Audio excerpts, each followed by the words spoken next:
네, 안녕하십니까. 부부 본다기 병준입니다. 자, 저는 어릴 때 가끔씩 그 약주 드신 아버지의 그 주사를 들을 때가 있었습니다. 참 가족들이 많이 힘들지요.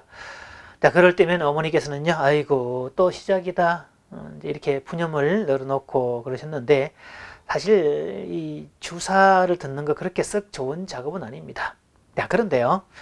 뭐 어떤 친구들은 뭐 아버지가 그럴 때마다 정말 분노가 치밀어 올라서 정말 뭐막 감정을 주체 못하겠다 뭐 이런 친구도 있었는데, 사실 저는 그런 분노보다는 궁금증이 훨씬 더 컸습니다.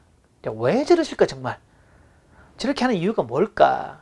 그리고 아버지가 하는 그 주사들 혹은 또 동네에서 어르신들이 약주 드시고 이렇게 하는 그 내용들을 쭉 보면 외부를 향해서 비난하고 불평하는 내용들입니다. 뭐 크게는 뭐 정치부터 시작을 해서 뭐 작게는 주변 사람들까지 해당이 되죠.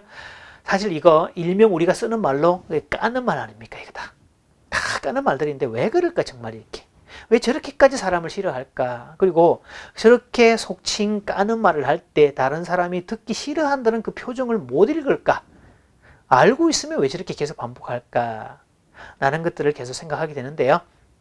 나중에 심리학을 공부하고 보니까 이게 남자들의 DNA 속에 쭉 깔려진 그런 모습들이었다는 것을 알게 됐습니다. 자, 그게 어디에 드러나는가 하면요. 한국 사람들의 운전을 보시면 극명하게 드러납니다. 한국은 뭐 전국 어디를 가나 거의 자동차 경주장 같습니다. 뭐 추월에 가는 건 기본이고요. 방향 지심도 안 켜고 막 삭삭 끼어들거나 도망가거나 가끔씩 경악할 정도의 그런 위험한 상황들을 만나게 되는 건데, 또 그럴 때마다 남자들이 경적을 울리대고 심한 경우 쌍욕을 해대는 그런 모습을 보게 됩니다. 심지어는 아주 점잖은 사람도 운전대만 잡으면 헐크로 돌변합니다. 자, 이런 케이스 정말 많은데요. 이거 왜 그럴까? 누가 뭐 중간에 굼뜨거나 막 끼어들면 막 창문 내리고 쌍욕까지 하게 되는데요. 자, 왜 그렇게 해달라는 얘기일까? 나중에 그 원인을 알게 되었습니다. 남자들이 그렇게 분노하는 이면에는 우월감이 숨어 있다는 거죠. 자기는 그런 인간들처럼 운전하지 않는다는 뜻이고, 나는 운전을 잘한다는 뜻이고, 그만큼 나를 괜찮다는 사람으로 봐달라는 이야기를 하고 있는 것들이죠. 그래서 일명 다른 사람을 내려 깎음으로써 자신이 괜찮다는 사실을 부각시키려는 의도에 들어있다는 겁니다. 자, 근데 문제는 본인은 그렇게 부각되고 싶고 정말 드러나고 싶은 존재이긴 하지만 그 행위를 반복할수록 주변 사람들로부터는 이 사람이 잘했던 부분까지 도매금으로 계속 마이너스가 된다는 게 문제가 되죠. 그러면 이 사람은 점점 더 내면적으로 배고픈 상태가 된다는 게 참 곁에 지켜보는 사람 입장에서 마음 아픈 부분들입니다. 자, 여기에서요. 그래도 남자들이 객관적으로 잘한 부분은 우리가 인정을 해줘야 되지 않을까요? 사실 남자들이 우월감을 가질 수밖에 없는 이유는 이 남자들이 생존 전문가로 길러졌기 때문입니다. 어릴 때부터 남자는 무슨 일이 있어도 처자식은 목에 살려야 된다, 이런 교육을 듣고 자라게 돼 있죠. 그래서 뭔가 거기에 대한 어떤 부담감, 막 사명감 이런 것들이 있고, 그러려면 남들보다 빨리 나가야 되고 경쟁해야 되고 싸워야 되고 우월해야 된다는 그런 부분이 들어 있습니다. 그래서 남자는 우월에 대한 열망이 아주 가득하지요. 자, 저희 아버지는요, 평생을 목수로 사셨습니다. 그 경상남도 함양 지역에서 이 문화재 근무를 보수할 때 아버지를 불러가시곤 했습니다. 그만큼 인정을 받으시는 그런 목수였는데요. 자, 그 시대 아버지들이 정말 그랬듯이 진짜 무에서 유를 만드신 분입니다. 특히 그 한옥을 다루는 이 고대 건축을 다루는 사람들 그리 많지가 않은데요.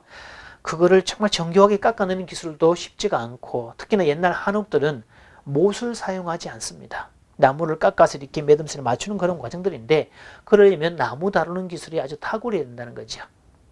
또 한 가지는 이 기와를 이는 이 공사는요, 이 초보자는 절대 안 된다고 합니다.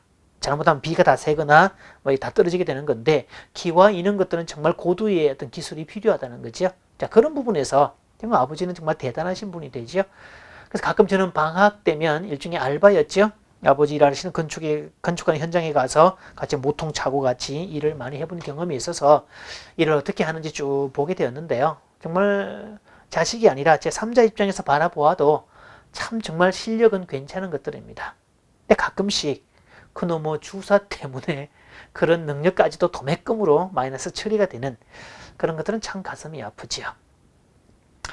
그러면 비난을 하지 말라고 설명 까지 말라고 그거 아무리 얘기를 해도 아마 줄어들진 않을 겁니다. 대신 역반응에서 그 우월감을 인정하고 채워주면 비난은 자동으로 줄지 않을까요?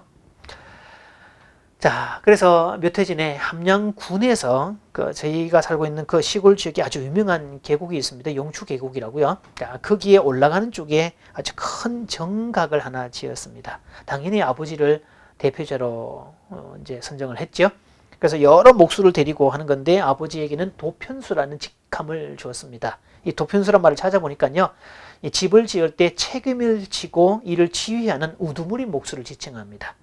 그래서 거기 가보면 공사했던 사람들 이름이 쭉 절어 있는데 가끔씩 아버지가 거기를 지나가면서 그 비석을 쓰다듬고 다신다는 그런 이야기를 듣고 있죠. 그 자신의 이름 앞에 붙은 그 도편수라는 그 말이 그렇게 아마 자랑스러운 모양입니다. 그래서 제가 언젠가는 이거를 한번 다른 관점에서 정리를 하자 싶어서 카메라를 들고 그 정각 사진들을 찍어서 아버지께 전달을 해드렸습니다. 눈으로 보는 거 하고요. 이 구도를 잡고 앵글을 맞추어서 이 찍는 사진은 전혀 다른 느낌이죠. 그래서 그거를 정말 보기 좋게 사진을 쭉 찍어서 전달을 해드렸는데 정말 얼마나 좋아하시는지. 자, 그럴 때 그 우울감에 대한 욕구가 채워짐으로써 또 우울감이 아니더라도 정말 객관적으로 잘한 부분에 대한 인정을 받고 나면 그 우울감의 욕구가 채워졌기 때문에 깔 필요가 굳이 없다는 거죠. 그러고 나면 그 에너지는 적어도 며칠을 간다고 어머니께서 말씀하십니다. 야야 네가 지나고 나면 너네 아버지가 성질이 줄어들더라. 이런 표현을 쓰시고 나시죠. 자, 때로는 그래서 그 이면 속에 숨어있는 그 부분을 채워주는 것도 필요합니다. 자, 사실 우울감에 관한 것들은 솔직히 저도 남자 입장에서 뼛속까지 이거는 정말 뺄 수가 없구나라는 느낌들을 갖게 돼 있죠. 그럼에도 불구하고 때로는 아내나 아이들이 인정해주지 않는다고 느낄 때 괜히 허탈해지고 좀 섭섭하기도 하고 뭔가 배고픈 느낌들을 갖게 되는 건데 이게 남자들의 참 고질병이 아닐까 싶은 생각들을 해보게 됩니다. 자, 그러나 그 우울감을 인정하고 나면 또 그래서 우울하지 않아도 괜찮다는 사실을 받아들이면 그때부터는 더 편해지는 시간이 올 수 있겠죠. 자, 여러분도 그렇게 사시길 바랍니다. 감사합니다.